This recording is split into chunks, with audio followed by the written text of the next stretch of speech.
the man who gave everything and lost himself. Elias was a man of yes. In his town, he was known as the quiet saint. If a neighbor's roof leaked at 3 a.m., Elias was there with a ladder. If a friend needed money they had no intention of paying back, Elias reached for his wallet with a smile. At work, he stayed until the cleaning crew arrived, finishing the tasks others had forgotten. He lived by a singular, unspoken mantra: my value is equal to my usefulness. He believed that love was something you earned through labor. He thought that if he could just solve enough problems, carry enough burdens, and dry enough tears, he would finally be enough. He was a master of the yes, but every yes he gave to the world was a silent no to himself. He didn't notice the erosion at first. It was like a coastline losing an inch of sand every year. You don't see it happening until one day the house falls into the sea. Years passed. Elias had built a cathedral of goodwill. Everyone loved him. Everyone thanked him. But inside the cathedral, the altar was bare. One evening, Elias sat down in his kitchen. He had just spent 10 hours at work, followed by 3 hours helping his brother move furniture. He was physically exhausted, but it was the mental silence that terrified him. He realized he didn't know what he wanted to eat. Not because he wasn't hungry, but because for 20 years, he had only eaten what others preferred. He looked at the bookshelf. The books weren't his. They were gifts he'd kept to be polite. He looked at his hands. They were calloused from building other people's dreams. But his own dreams had turned to dust so long ago, he couldn't even remember their names. He closed his eyes and tried to find Elias. He searched for a hobby, a passion, a singular opinion that wasn't borrowed from someone else. There was nothing. He had given away his time, his energy, and his desires until he was nothing more than a collection of other people's needs. He was a mirror that had forgotten it was also made of glass. He had become a ghost haunting his own hallway. The crisis of the giver is a lonely one, because when a man who always gives finally stumbles, the world doesn't rush to catch him. The world simply asks, "Why have you stopped?" Elias fell ill. Not a dramatic fever, but a deep, bone-shattering fatigue that made it impossible to leave his bed. For the first week, the phone rang constantly.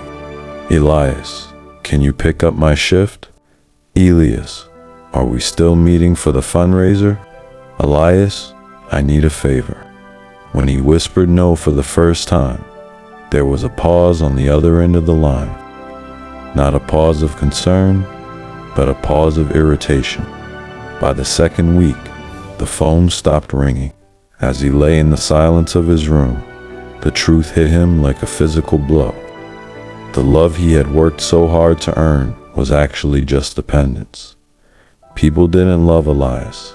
They loved the convenience of Elias. He had traded his soul for a seat at tables where he wasn't even truly seen. He had sacrificed his own light to keep others warm, only to realize that when his flame flickered out, they simply moved to a different fire. He wept, not for the people he had lost, but for the man he had murdered in the pursuit of being good. Healing began with a terrifying word: separation. Elias had to learn to be useless. He had to learn that his life had intrinsic value, even if he never did another favor as long as he lived. He started small. He spent a whole Saturday doing absolutely nothing for anyone else. He felt guilty. He felt like a criminal. But as the hours passed, the guilt began to lift, replaced by a strange, new sensation: presence. He began to ask himself the hardest questions a giver can ask. What do I love when no one is watching? What would I say if I wasn't afraid of disappointing them? Who am I when I have nothing to give? He realized that a man who cannot say no has a yes that is completely meaningless. To truly give, you must first own yourself. Otherwise, you aren't giving. You are just being looted. He started to rebuild his boundaries. He drew a circle around his heart and decided who was allowed inside. He stopped being a reservoir that everyone could drink from and started being a well deep, protected, and private. Elias didn't go back to being the quiet saint. He became something much more powerful. He became a man. He still helped people, but now he helped from a place of choice, not a place of debt. He realized that the greatest gift he could give the world wasn't his labor, but his wholeness. If you are listening to this, and you feel like Elias, if you feel your identity slipping away into the service of others, stop. The world will always ask for more than you have. It will take until there is nothing left but a shell. It is your job, and yours alone, to guard the fire of your own soul, because at the end of your life, you will not be judged by how many people you pleased. You will be asked, what did you do with the person I gave you to become? Don't lose yourself trying to find everyone else. Come home to yourself. The world can wait.